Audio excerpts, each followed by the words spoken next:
It's the new year and you're probably thinking of eating a little bit healthier, so your mind probably turns to salads, but if they look anything like this, then something needs to change. I'm going to be showing you how to make irresistible salads by combining 6 key components. Starting with some greens for some freshness and crunch.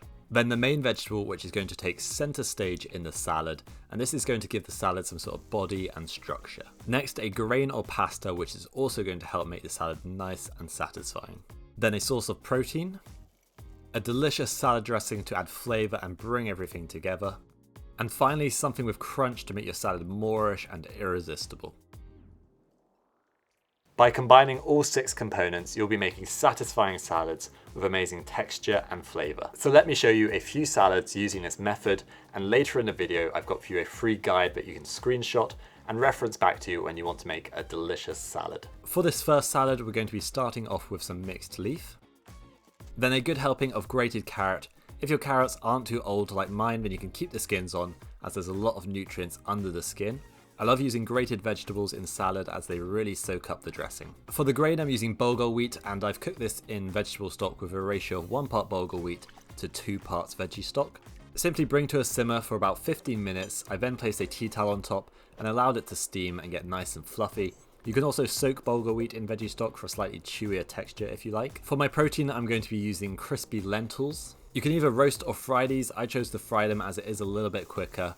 I fried them in olive oil after patting them as dry as possible, and then once they started to blister, I added some coriander seeds, cumin seeds, and also a little bit of zaatar that I had left over. This took about 10 to 15 minutes to get them nice and crispy. I also love the little pops of fragrant cumin and coriander seeds that you get in the salad. If there was to be another components to salads that I really enjoy, that would be something chewy. These sultanas, I've quickly rehydrated them in boiling water, but that is just an optional step.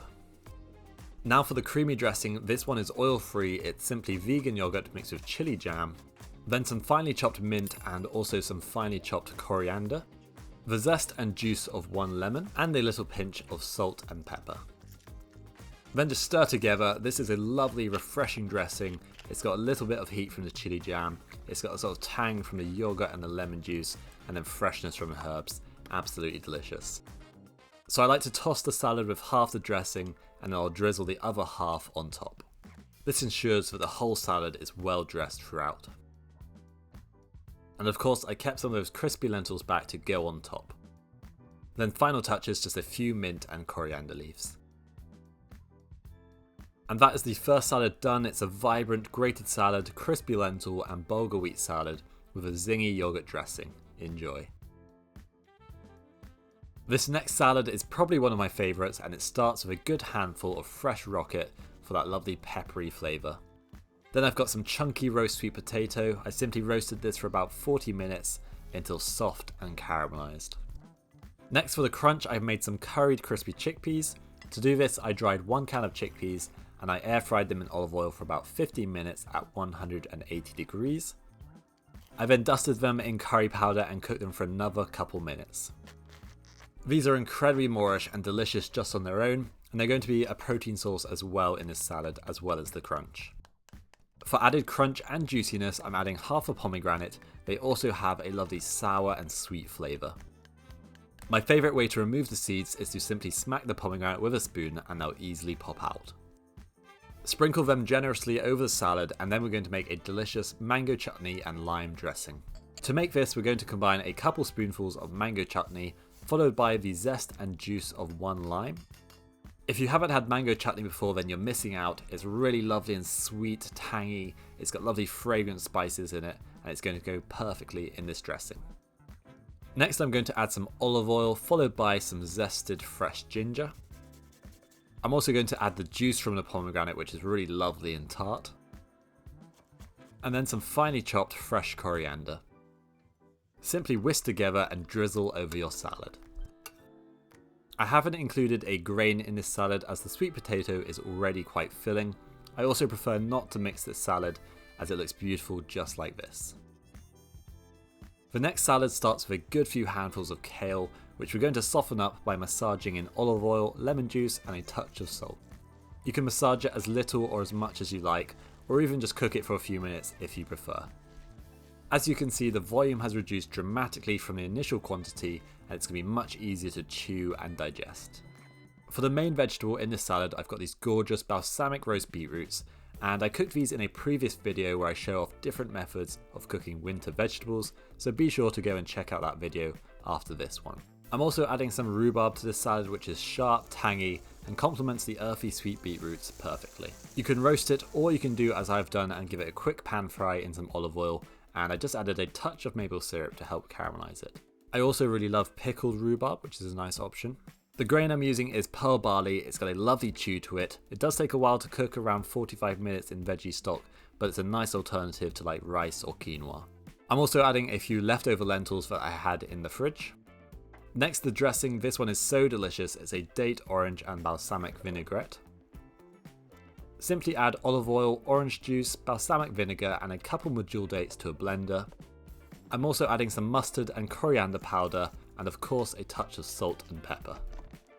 Blend this up until smooth. You could also make this without a blender if you used maple syrup instead of the dates and simply whisked until emulsified. This is such a lovely creamy zingy dressing that complements the flavours of this salad perfectly, and I'm just going to add half first to the salad. Then I've got some parsley that I've finely chopped and some crunchy toasted pumpkin and sunflower seeds. These I air fried for about 10 minutes at 160 degrees. Toss your salad and then drizzle over more of that date, orange and balsamic vinaigrette, and finally top with more of those delicious crunchy seeds. And there you've got earthy beetroot with an almost sweet and sour rhubarb. The pearl barley adds a lovely chew, as does the kale, and finally that dressing that I could literally drink out of the bowl. Finally, we're going to make this amazing warm salad for a change. Starting with some fresh baby spinach, then these delicious grilled courgettes. To make these, I thinly slice the courgettes and massage them in olive oil and salt. Then just grill on a really hot griddle until they're soft and charred on both sides. You could simply roast the courgettes, or I also quite like to make raw courgette ribbons with a peeler. Instead of a grain, I'm going to be using some orzo pasta, or any small pasta like macaroni would work well. Then these warm garlicky butter beans with sun-dried tomatoes. To make these, I fried some thinly sliced garlic in olive oil until it starts to go slightly golden. Then add your butter beans followed by oregano, lemon zest and the juice.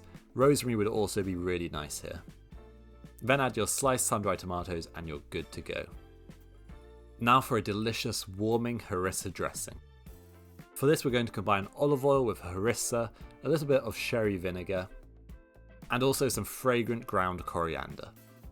Mix together and you've got a beautiful bright red dressing that's going to really bring this salad to life.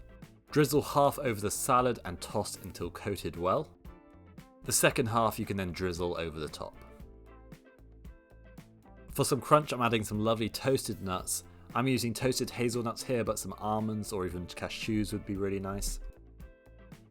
And then finally just some basil leaves, which of course work really well with these sort of Mediterranean flavours. This is a lovely one to have for lunch or on the side of something like a risotto or any Italian dish. So on top of those 4 salads, I've also made a salad guide to give you even more inspiration, which you can screenshot and use later on. You do still have to think of what would go well together, but it gives you a little bit of guidance on the different elements you need to create a very tasty salad. Okay, I hope you enjoyed the video. If you did, be sure to check out this one for more plant-based goodness.